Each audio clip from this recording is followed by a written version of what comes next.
This is the trade I'm looking at. And really, it's such a juicy trade. But if you go all the way to that gap fill level right up here, 740, your risk to reward on this trade at this level is 7 to 1, 8 to almost 8, 7.5 to 1. So, and you could even bring it up a little bit. I've actually got my stop up here such that the trade is a 13.5 to 1, where my stop is a 13% loss, while my gain and my take profit is 180% profit. Pretty good trade. Pretty good trade. I like what I'm seeing here. Tupperware. So you guys know we got like basically that 10x on Tupperware. Tupperware is putting in a nice bottom here, and I like it as another long shot opportunity. If we go to a 4-hour chart, you can see how it's trying to reverse, and it's on the other side of RSI here, and it's pushing through this VIP line.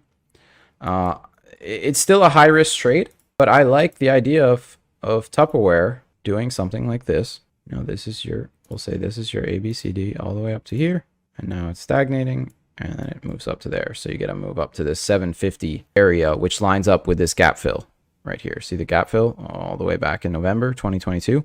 That's what it looks like it's winding up to do.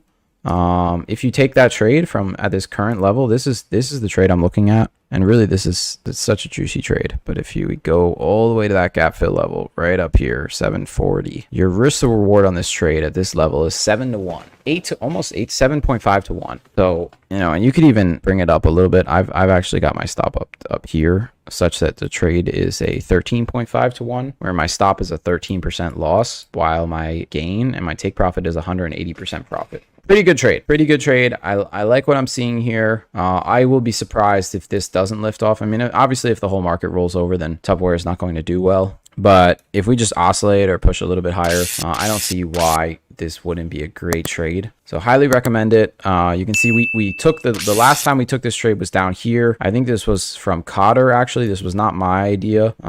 We took it down here around 65 cents and took profits on the way up all the way. At least I did. I took profits. My first take profit was around $2, and then I kept taking profits at $3, $4, and my eventual last take profit was about at $5.50. So you can see that final take profit was 700%. This next one's only going to be 150, 200%, but the sequel is never as good as the first movie. You guys know that. So you gotta, if you can get to the first movie, it's amazing. But if you can get to the second one, and it was an amazing first one, maybe the second one will at least be good. And that's what we're looking at with this trade. Sequel. See if we can get just an okay sequel.